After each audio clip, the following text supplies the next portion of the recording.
네, 정치 시사 이슈의 법적 쟁점을 시원하게 파헤쳐보는 시간 최강 로스쿨. 오늘은 최강 로스쿨 학장 김준우 변호사와 함께하겠습니다. 안녕하십니까? 네, 안녕하세요. 김준우입니다. 예, 박정훈 대령은 보직해임 집행정지 신청을 수원지방법원에 했습니다.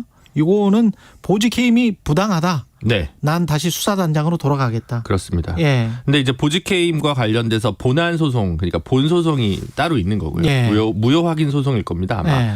이제 그거는 이제 그 결과가 나올 때까지 너무 오래 걸리니까 그 사이에 집행을 정지해달라는 가처분 사건인 거죠. 예. 예전에 윤석열 대통령이 추미애 장관 시절에 징계를 받았을 때 이 집행정지 사건에서는 승소하지 않았습니까? 예. 근데 본안에서는 1심에서 패소했습니다. 그리고 지금 2심 진행 중이고요. 예. 그래서 이거는 이제 가처분 사건이다라는 건데 당장의 정치적 효과는 가처분 사건에서의 결과가 훨씬 더 뭐 정무적 그죠. 파장이랄까요? 네. 그런 게 크니까. 네. 그리고 많은 경우는 가처분 사건 결론이 그대로 가는 경우도 많이 있습니다. 그러다 보니까 관심사가 좀 더 많은 건데요. 어떤 결과 예상하세요? 근데 지금 보면 네. 그 신문을 했는데 네. 판사가 15일까지 뭘 추가로 각자 내라고 얘기를 했거든요. 그래요? 예, 그래서 국방부 측하고 박정훈 대령 측에? 그렇습니다. 예. 예. 그러니까 지금 제일 쟁점이 되는 건 뭐냐면 이첩 보류, 그러니까 경찰청으로 이제 넘겨야 됩니다. 경북경찰청으로. 예, 군사법원법상 예. 이거는 이제 그 사망과 관련된 사고이기 때문에 민간으로 이제 이양이 된 부분이라서 수사 보고서를 네, 그걸 넘겨야 되는데 그걸 보류 지시를 했다. 예. 예, 보류 지시를 했는데 어겼다. 그래서 보직해임을 했다. 이게 항명을 했고 네. 그래서 보직해임했다. 네, 그것이 예. 이제 군의 주장이고 예. 이제 박정훈 대령 같은 경우는 명시적인 이첩 보류 지시가 있었다고 보기 어렵다. 그리고 있었다 하더라도 그거는 수사의 독립성을 침해하니까 위법하다. 그러므로 보직해임도 당연히 부당하다. 이런 주장인데 그러네요. 그러면 예. 이첩 보류 그 지시가 있었다는 걸 증거를 내라. 국방부에. 예. 국방부에게 이제 법원에서 얘기를 한 거죠. 예. 그리고 뭐 박정훈 대령도 뭐 추가적으로 낼 거 있으면 내라. 예. 그러니까 뭔가 각자 충분히 카드를 안 꺼낸 이유인 건지 아니면 그것만으로 부족하다고 본 건지. 그러네요. 그래서 이제 이거는 이제 만약에 한쪽이라도 좀 부족하거나 입증이 되는 누가 입증을 유능하게 하느냐에 따라서 결과가 달라질 부분이지. 이걸 여태까지 저희가 이제 각자의 주장이 계속 있는 거 아니겠습니까? 그렇죠. 예. 그리고 사실 군은 관여자가 너무 많고 국방부까지 포함하면 진술이 조금씩 다르지 않습니까? 예. 그러니까 그러니까 저희가 다 이해하기는 어렵지 않겠습니까? 뭐 지금은 다 말이 맞는지 모르겠는데. 그렇죠.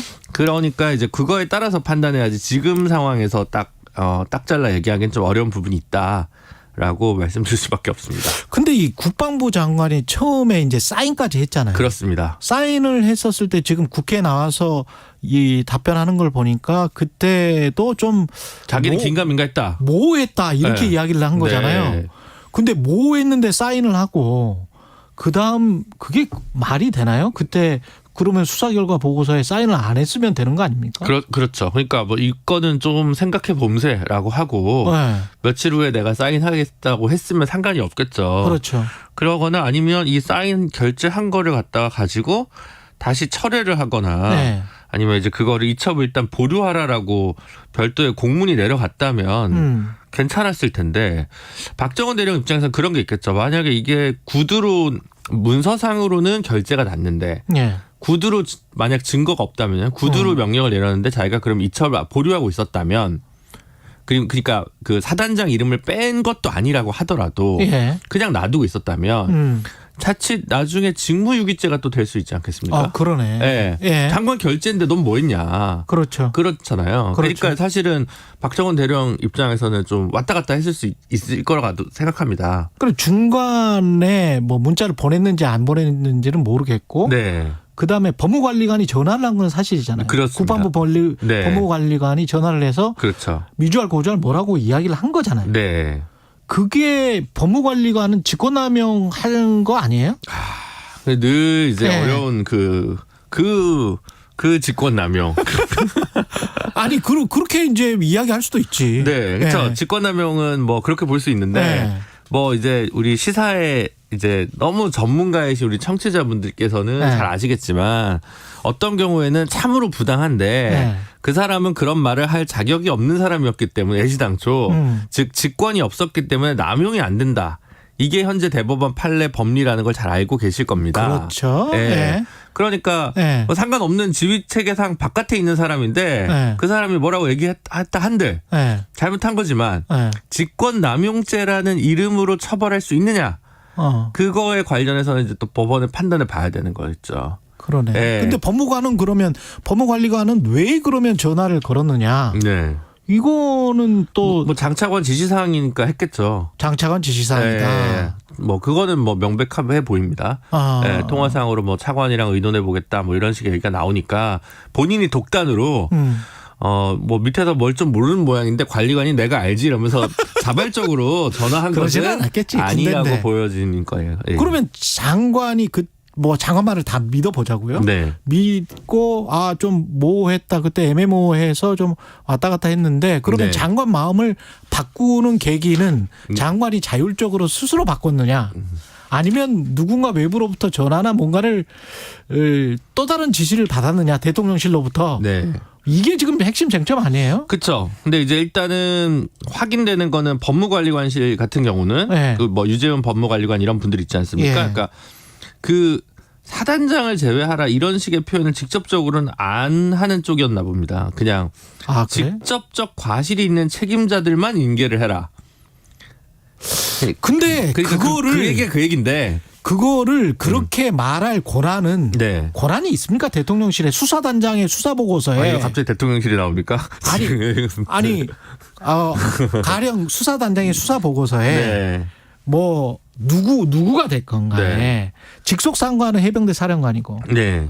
그 위에는 국방부 장관인데 그렇습니다. 이 수사단장은 자기가 직보를 해야 될 대상은 해병대 사령관밖에 없거든. 네. 그래 해병대 사령관의 국방부 장관의 결재를 맞아가지고 네, 그렇죠. 그래 문서를 가지고 온 거야. 네. 그 다음에 이첩을 하고 있는데 이첩을 하고 있는 도중에 연락이 왔다는 거잖아요. 근데 그 사이에서 누가 개입을 했다면 그러면 그 사람은 아무런 어떤 직권이나 의무가 없는 사람이 개입을 한 거 아니에요? 그렇죠. 그렇게 되면 문제가 되는 거죠. 유재훈 관리관 같은 경우에.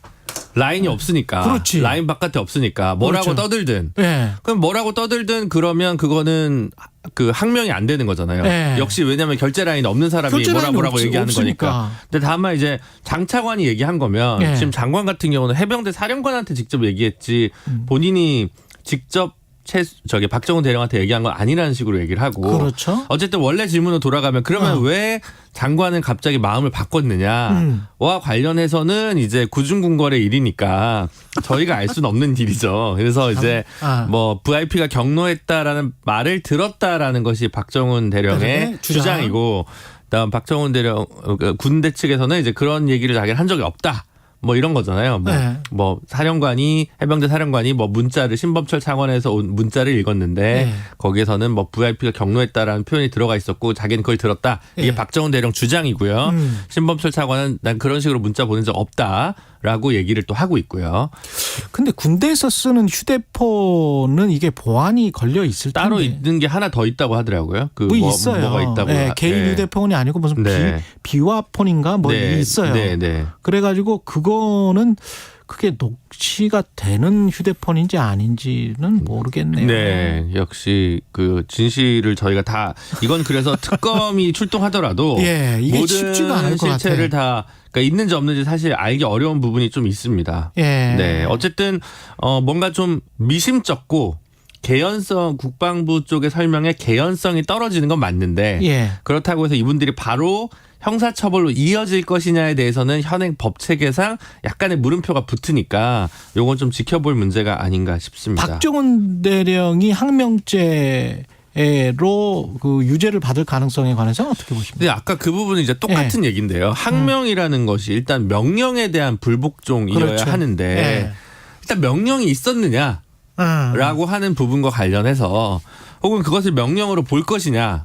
그러니까 구두 명령도 명령이다. 문서 명령만 명령이 아니다. 이게 지금 현재 국방부 내 군의 입장인 것 같습니다. 근데 결재를 했고 그다음 구두로 따로 얘기하면 어느 쪽을 신뢰해야 될 거냐라고 하는 문제가 하나 있을 거고요. 그다음에 이제 기본적으로 이 군형법상 있는 항명죄라는 것이 정당한 명령에 반항하거나 복종하지 아니한 경우에 처벌하는 거거든요. 그렇죠. 그럼 이것은 정당한 명령이었느냐 이 부분과 관련해서 역시 또 이 부분은 수사단장은 그냥 할 일을 한 거잖아. 그렇죠. 왜냐하면 이첩을 해야 된다는 것은 강행 규정이라고 볼 수 있기 때문에 그렇죠. 군사법원상. 예. 그래서 저는 이제 항명죄에 해당하기는 이건 좀 말이 맞지 않지 않냐라는 생각을 저는 개인적으로는 하고 있습니다. 그 항명죄와 별개로 KBS 시사 프로그램 뉴스에 출연한 것에 관련해 징계를 하겠다. 네.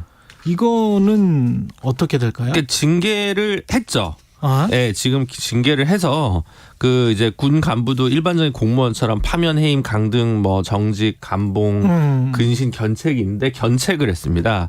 그러니까 이제 방송에 나갈 때는 미리 이제 뭐 위에 그 상관의 승인을 받아야 되는 게 훈령상 존재하는데 승인 안 해주지. 승인 안 해줬다는 거죠. 그래서 이거는 말해도 승인 안 해주지 이런 네, 거는. 그래서 요거는 징계를 아마 이제 그 견책. 예, 견책이 나오면 그건 아마 수용하는 취지로 아마 지금 변호사도 인터뷰한 걸 제가 본 것 같고요. 예. 이거는 이제 징계 사유는 명확하기 때문에 징계 양정이 적정하냐 안 적정하냐 가지고 보통 싸우는데 예. 가장 낮은 징계 양정이 있는 경우에는 싸울 수가 없지 않습니까? 그렇죠. 견책이 가장 낫습니다. 네, 그렇기 때문에 요거는 뭐 견책 부분이 맞는 것 같습니다. 예.